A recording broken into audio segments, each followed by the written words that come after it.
Global পয়েন্টের পক্ষ থেকে আপনাদের সবাইকে স্বাগত জানাচ্ছি। গ্রিনল্যান্ডকে ঘিরে আবার আন্তর্জাতিক অঙ্গনে আলোচনার ঝড় উঠেছে। সাম্প্রতিক সময়ে মার্কিন সাবেক প্রেসিডেন্ট ডোনাল্ড ট্রাম্পের একাধিক মন্তব্য নতুন করে এই অঞ্চলকে বিশ্ব রাজনীতির কেন্দ্রে নিয়ে এসেছে। যে কোনো মূল্যে যুক্তরাষ্ট্র গ্রিনল্যান্ডের মালিকানা নেবে বলে মন্তব্য করছেন ডোনাল্ড ট্রাম্প। তার ভাষায় চীন ও রাশিয়ার প্রভাব থেকে অঞ্চলটিকে দূরে রাখতেই এমন আগ্রহের কথা তিনি উল্লেখ করছেন। একই সঙ্গে ডেনমার্কের সঙ্গে চুক্তি করার ইচ্ছাও প্রকাশ করেছেন তিনি।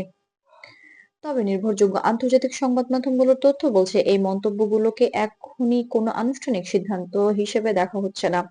রয়টার্স, বিবিসি এবং নিউ ইয়র্ক টাইমসের বিশ্লেষণে বলা হয়েছে, গ্রিনল্যান্ডে যুক্তরাষ্ট্রের আগ্রহের তালিকা নতুন নয়। এর আগে 2019 সালে ডোনাল্ড ট্রাম্প প্রথমবার প্রকাশ্যে গ্রিনল্যান্ড কেনার কথা বলেন। সেই সময়ও ডেনমার্ক সরকার স্পষ্ট জানিয়ে দেয়, গ্রিনল্যান্ড বিক্রির জন্য কোনো প্রশ্নই ওঠে না।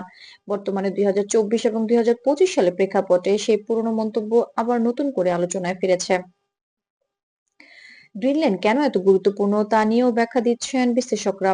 আর্কটিক অঞ্চলে অবস্থিত এই স্বায়ত্তশাসিত ভূখণ্ড প্রাকৃতিক সম্পদের সম্ভাবনা, ভবিষ্যৎ বাণিজ্য পথ এবং বৈশ্বিক প্রভাবের দিক থেকে অত্যন্ত গুরুত্বপূর্ণ বলে মনে করা হয়। এ কারণে যুক্তরাষ্ট্র সহ বিভিন্ন শক্তির নজর এই অঞ্চলের দিকে। তবে আন্তর্জাতিক আইন অনুযায়ী গ্রিনল্যান্ড ডেনমার্কের অধিভুক্ত একটি স্বায়ত্তশাসিত অঞ্চল এবং এর ভবিষ্যৎ নির্ধারণের অধিকার মূলত সেখানকার জনগণের। নিজেদের উদ্দেশ্যে বাস্তবায়নে অন্য কোনো দেশের নাম ব্যবহার না করার আহ্বান জানিয়েছেন চীন।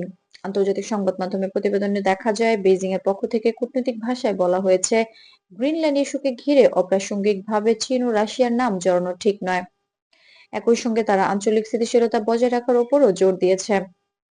এদিকে ডোনাল্ড ট্রাম্পের বক্তব্যের পর ডেনমার্কের পাশে দাঁড়িয়েছেন ইউরোপীয় নেতারা। ইউরোপীয় ইউনিয়নের একাধিক দেশের নেতা এবং কূটনৈতিক মহল স্পষ্ট করে জানিয়েছেন, গ্রিনল্যান্ডের সব মর্যাদা ও সার্বভৌম অধিকার নিয়ে কোনো ধরনের চাপ গ্রহণযোগ্য নয়।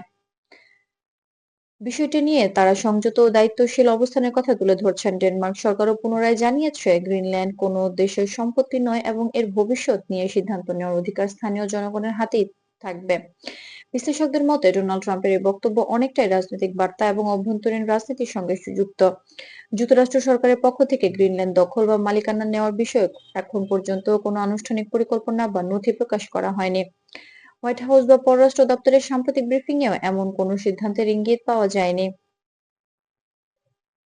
সব মিলিয়ে নির্ভরযোগ্য সূত্রের তথ্য অনুযায়ী গ্রিনল্যান্ডকে ঘিরে যুক্তরাষ্ট্রের আগ্রহ বাস্তব হলেও মালিকানা পরিবর্তনের মতো কোনো বিষয় বর্তমানে নিশ্চিত নয়। বিষয়টি এখন আন্তর্জাতিক আলোচনা, কূটনৈতিক প্রতিক্রিয়া এবং বিশ্লেষণের মধ্যেই সীমাবদ্ধ রয়েছে। ভবিষ্যতে এই ইস্যু কোন দিকে যাবে তা অনেকে নির্ভর করবে সংশ্লিষ্ট দেশগুলোর কূটনৈতিক অবস্থান এবং আন্তর্জাতিক সিদ্ধান্তের উপর। গ্লোবাল পয়েন্টের পক্ষ থেকে আজকের প্রতিবেদন এখানেই শেষ করছি। এমন আরো নিরপেক্ষ তথ্যভিত্তিক কমিউনিকেশন সেফ আন্তর্জাতিক সংবাদ পেতে আমাদের চ্যানেলটি সাবস্ক্রাইব করতে ভুলবেন না।